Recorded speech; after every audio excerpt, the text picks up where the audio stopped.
Guys, I got a problem, and it's more than just drinking. I got a problem with the way Kishimoto did my boy Rock Lee. As does everyone, I'm assuming. So let's get into the fucking video. Papa Guac. Subscribe. What's good, y'all? It's your boy Guac, Papa Dustin, whatever the fuck you want to call me, back at you again with another video today. And of course, I'm talking about everybody's favorite Rock fucking Lee. Now, I've already done a video on his teammate Neji and how hoed he was, and I've done an entire video on Team Guy as a whole, but goddamn, I needed to make a video about Rock Lee. Because this man earned everyone's respect, and then he got disrespected. I mean, pretty much everybody in the latter part of the series did, but Rock Lee especially. At least characters like Shikamaru and all of them proved to be useful throughout. I mean, if you weren't Sasuke or Naruto, you basically were just relegated to the sidelines, but I mean, Team Guy as a whole was just fucked up through the latter half of the series. But with Rock Lee, there was just something special about him from the moment he stepped on screen, and it wasn't his bowl cut or his green tracksuit, even though those were things that definitely stuck out, or just his personality, but it's just how inspirational of a character he was. Bro couldn't do ninjutsu, genjutsu, anything like that, but he excelled at taijutsu, and we knew he was a threat, not only when he stopped Sasuke and that Chunin Proctor's kicks, but I mean, this man had enough confidence to walk up to Sakura, blow her kisses, and then drop her crush right in front of her. I mean, bro was so good, Sasuke with the Sharingan couldn't even keep up with this man. Keep in mind, he was able to keep up with fucking Haku and his fucking ice mirrors pretty damn well. Not only did he drop Sasuke, but when he went up against Gaara, who at that point was pretty much being hyped up to being crazy as fuck, as he was, bro took off them weights and started bodying the shit out of Gaara's ultimate defense. And even though he ended up losing, he still had enough heart to stand up with a broken arm and a broken leg, even though he may never be able to become a splendid ninja. Bro didn't give up for shit. He went up against someone like Gaara, who was basically a fucking psychotic murderer at that point. Someone who struck fear into the heart of guys like Naruto and Shikamaru just by being near this fucking guy because of his sheer determination to kill people. But Rock Lee never backed down. He earned everybody's respect so early on. And we wanted to see him recover. We wanted to see him make that comeback, and he fucking did in splendid fashion.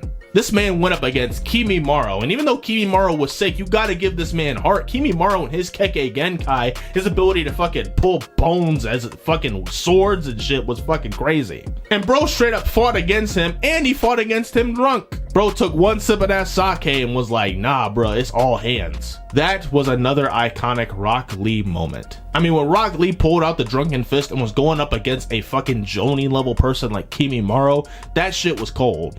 And to see him and Gaara work together, even though these guys were literally enemies, the guy that he earned everyone's respect by going against, yeah, it was fucking great for Rock Lee.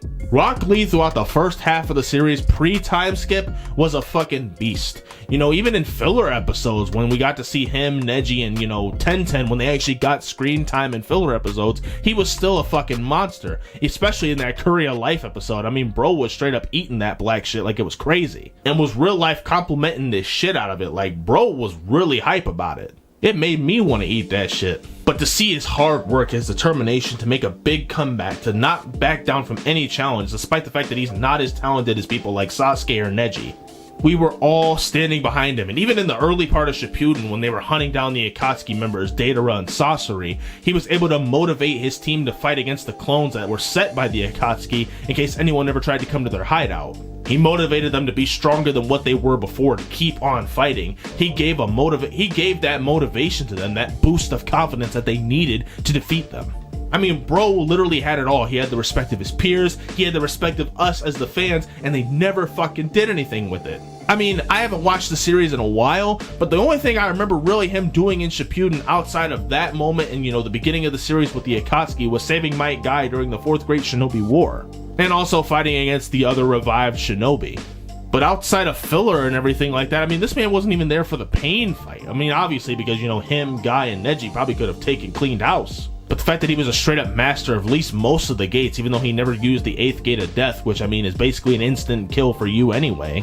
To think that he could take on prodigy level ninjas with his strength and ability in taijutsu alone, the fact that he was basically Might Guy 2.0 just shows you how amazing he was, but they never went further with it even though we wanted him to. As I said, everybody in the second half of the series basically got the shaft, but still, Rock Lee I feel like was one of the most disrespected characters as well, along with Neji and Tenten. He was just relegated to the sidelines like everyone else, and it sucks because he was such a lovable character with such great potential. Now, personally, I never watched Rock Lee and his Ninja Pals. I never really watched it. I thought about watching it. You guys let me know if you've watched it before. Maybe I'll take a look and a review of it on this channel. But, you know, outside of the main series, it's not like he really did much. And in Boruto, they just relegated him to being another one of the parents in the background that no one really talks about, with his son Metal Lee just being a copy of him. Also, Tenten is the mom of that boy. I don't give a fuck what anybody says. But it was just so unfortunate that a character like him with such great potential, a character who had such a great personality that everybody grew to respect and care about as a member of Konoha, he showed that even though he didn't have a lot of talent, he could take on people who were a part of the Uchiha clan, who were a part of the Hyuga clan, who could take on Jinchuriki. He showed that with just his effort and strength and training alone, that he could take on guys like this and be just as good as they were, despite the fact that he was nowhere near as talented as they were. And they basically wasted it away, throwing him to the background, relegating him to the sidelines, along with everybody else, so Sasuke and Naruto can basically just be reincarnated god beings and basically just one-tap everybody.